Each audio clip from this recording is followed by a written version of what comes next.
Concordância. Você está em concordância com Deus? Concordância, segundo o dicionário, é o acordo que se estabelece entre duas ou mais pessoas, definido pelo caráter de conformidade que ambas demonstram. Concordância de propósitos na vida. Ação ou efeito de concordade está de acordo com conformidade, acordo, concordância de testemunho. Isso aqui me marcou muito. Concordância de propósito na vida. Será que você está em concordância com Deus ou você está fugindo daquilo que Deus quer para sua vida? A Bíblia diz aqui em Filipenses 2:13, porque é Deus que opera em vós tanto querer como efetuar, segundo a sua boa vontade. Ou seja, nós temos que estar em concordância com Deus não só no externo, mas também internamente. A Bíblia fala acerca de um profeta fujão, e esse profeta é Jonas. Me chamou a atenção nessa madrugada, a qual eu estava arrumando, né, aqui o meu escritório, e eu fui arrumar alguns livros, né, limpar os livros, tirar a poeira. E eu nunca tinha reparado no subtítulo desse livro, Jonas, um homem que preferiu morrer a obedecer a Deus. E quando eu li, isso me mexeu tanto. Eu falei assim, meu Deus, quantas pessoas não estão preferindo morrer do que obedecer a Deus? Quantas pessoas não estão preferindo o pior do que obedecer a Deus? Assim foi Jonas. Já ministrei muito sobre essa palavra em live, em vídeos curtos. Como que Jonas, ele preferiu a morte do que a obediência a Deus. Não só no final, né, ali do livro, ele fala, melhor me é morrer do que viver. Mas a Bíblia diz ali, quando ele vai ser confrontado ali pelo comandante do navio, ele vai falar assim para o comandante, ó, me joga no mar. Me joga no mar que essa tempestade cessa. Ele estava fugindo de Deus, fugindo do propósito de Deus, a ponto de ímpios orarem e Jonas está ali dormindo, ímpios clamarem, estarem desesperados e Jonas, ó, não está nem aí. E o próprio ímpio falar assim, ó, ora aí para o seu Deus, porque Jonas ali, ele estava envergonhando o nome de Deus, porque quando um crente, quando um profeta, ele foge dos propósitos de Deus, ele envergonha o nome de Deus. A ponto do ímpio falar assim, ó, que, ora, cadê o seu Deus? Por que Deus não está agindo? Né? E não é porque Deus perdeu o poder de ação, mas sim porque esse crente está em desobediência. E o crente em desobediência, ele traz desgraça para a sua vida. Desgraça está fora da graça de Deus. Não só para a sua vida, mas para todos que estão ao seu redor. Porque toda casa paga um preço. Todo ministério paga o preço. O ambiente de trabalho vai pagar o preço, porque o desobediente, ele vai trazer tempestade para a sua vida. Quer queira, quer não, porque ninguém pode fugir da presença de Deus. Salmista diz, ainda que eu fizesse minha cama no céu, ainda que eu subisse no mais altas montanhas, lá o Senhor também estaria. Ou seja, nós não podemos esconder de Deus. Não é uma mudança de cidade, estado, e nem o fato de você estar no mundo ou estar na igreja. Ninguém pode fugir da presença de Deus. Você coloca nos comentários? Ninguém pode fugir da presença de Deus. E triste é que a história de Jonas começa com um tratado e termina com uma lição do que não deve ser feito.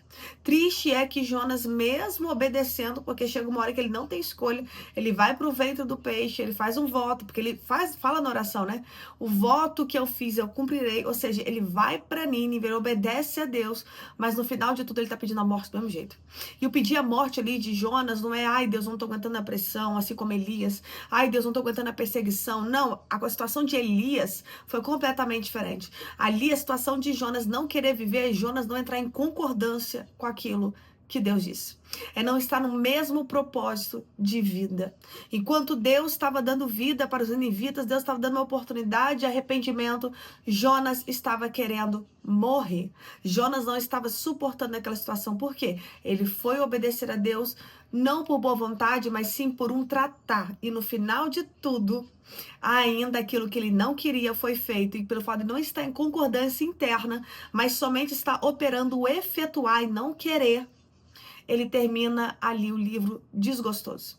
Jonas, ele é um profeta, e quando ele é confrontado pelo capitão do navio, ele fala que ele é um hebreu. Jonas, ele é um profeta, mas ele não se assume como profeta. Jonas, ele é um profeta, mas ele não toma postura de profeta. Jonas, ele tem um chamado, mas ele não anda com a postura de quem tem um chamado. E o final dele é triste. Pelo menos o que conta ali no livro do profeta Jonas.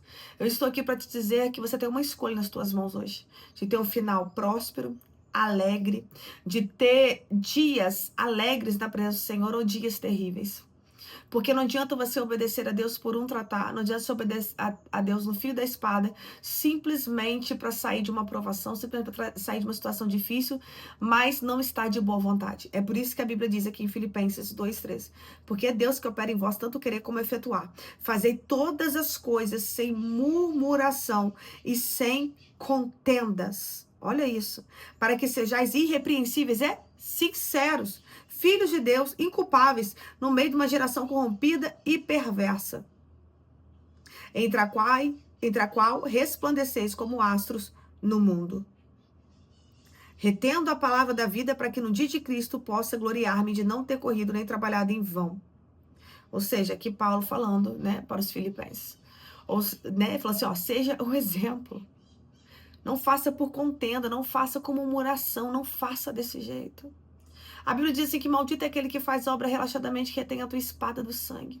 Quantas pessoas estão debaixo de maldição e pior, vão ficar a vida inteira nesse cabo de guerra com Deus. Vão ficar a vida inteira colocando Deus sob ameaça e Deus o ameaçando também. Olha que vida inútil que você está levando. É de inutilidade, perda de tempo. Olha que situação você tem passado por fazer cabo de guerra com Deus. Que feio, que chato. Sim, isso aqui é para te confrontar logo cedo, para que você comece a mudar a rota da tua vida hoje. E comece a falar assim, Deus, opera em mim o querer e o efetuar. Eu não sou um robô, eu não quero fazer as coisas por fazer. Mas apóstolo, mesmo eu sem querer fazer, Deus vai me obrigar a fazer sim. Porque é aí que tá. Porque Deus ama tratar com desobediente. Deus ama mostrar quem manda. Uma geração de hoje tão corrompida, tão perversa, como está a geração, né, deste século, vai falar que Deus é um Deus narcisista, um Deus opressor. E se você for olhar à luz das escrituras, não é isso que Deus é. Deus é criador do céu, do universo, céus e terra. Deus criou você, pobre mortal, eu e você. Então é Ele que manda assim, Ele criou o teu corpo, ele que te deu o fôlego de vida. Então a partir do momento que Ele faz isso, é Ele quem manda. É isso que você tem que entender. Simples assim. Até no ímpio Ele manda. Mesmo que o ímpio ache que não. Mesmo que o ímpio faça a vontade carnal e a vontade do diabo. E no fato de Deus mandar na vida do ímpio, não é no sentido do ímpio ouvir e obedecer. É no sentido de, no final das contas, quem vai mandar em tudo e a quem ele vai ter que prestar contas será Deus. Então não tem como fugir da presença de Deus. Então peça para o Senhor hoje um coração quebrantado e contrito, porque a Bíblia diz que este Ele não rejeita. Dependendo de como você estiver a tua oração, Deus rejeita. Dependendo de como você estiver a tua oferta, Ele rejeita. Mas a Bíblia diz que Ele não rejeita o coração quebrantado e contrito. Então entre em arrependimento, clama na presença do Senhor, fala, Deus, quebranta o meu coração, que o arrependimento seja sincero, não seja um pedido de perdão da boca para fora, que não seja um ato de desespero como foi de Jonas, porque a vida de Jonas foi triste. Agora você quer viver essa vida triste? Agora você que está em desobediência, você quer continuar vivendo esse tipo de vida? Ou você quer ter vida e vida em abundância? Porque Jesus veio para que venhamos ter vida e vida em abundância. A Bíblia diz em Isaías 1,19, se ouvirmos e obedecemos, comeremos o melhor dessa terra. Mas se contudo formos rebeldes, virá sobre nós a espada. A escolha é tua andar debaixo da espada de Deus, debaixo do tratar, ou viver o melhor da terra. Você tem uma escolha. Você tem uma escolha a aproveitar tudo que Deus te ofereceu ou querer justamente aquilo que não é para a tua vida. Assim como foi com Eva. Tanto Eva quanto Adão, eles poderiam aproveitar de tudo que tinha no jardim, mas eles decidiram querer justamente aquilo que não era para a vida deles. Quão forte é? Ou seja, você tem tudo aí para ser aproveitado na tua vida, carnalmente falando, tudo que Deus te deu ali para você aproveitar, usufruir, ter prazer nisso, ter alegria nisso, mas você escolhe justamente o caminho contrário, que Deus falou, este não pode. Então Deus te trouxe neste vídeo logo cedo para dizer, recalcula a rota. Triste foi a vida do profeta Jonas. E triste será a tua vida se você continuar em desobediência com a vontade de Deus. Então, como foi lido aqui, Deus é aquele que opera em nós, tanto querer como efetuar. E essa vai ser a nossa oração. E eu vou ler novamente o subtítulo desse livro que me marcou muito. Eu já ministrei muito falando sobre isso. Que Jonas preferiu morrer do que obedecer a Deus. Né? E é muito lindo ver que Deus dá a mesma palavra para outros ministros, né? Porque o Espírito é o mesmo. Jonas, um homem que preferiu morrer a obedecer a Deus. Que feio. Coloca nos comentários, para que tá feio. Para que tá feio, porque Deus não trabalha com drama e nem com vitimismo. Teu drama, teu vitimismo, a tua fuga não comove a Deus, pelo contrário. Você entra debaixo do tratado e da espada dele. Eu quero orar por você, coloque teu pedido de oração, clame por arrependimento neste dia, porque eu tenho certeza que Deus vai trazer alinhamento. Pai, Graças te dou, Senhor, por essa palavra. Tua palavra diz, meu Pai, em Filipenses, que é o Senhor que opera em nós tanto o querer quanto o efetuar. Pai, nós te agradecemos, meu Pai, por esta palavra. Pai, nós te pedimos, Senhor, opere em nós o querer. Show de calabarabas. Não queremos andar errantes, desobedientes, fazendo, meu Pai, nossa vontade, nem fazendo as coisas, meu Pai, por murmuração ou por contenda. Traga, Senhor, alinhamento, traga vivificação do Teu Espírito Santo.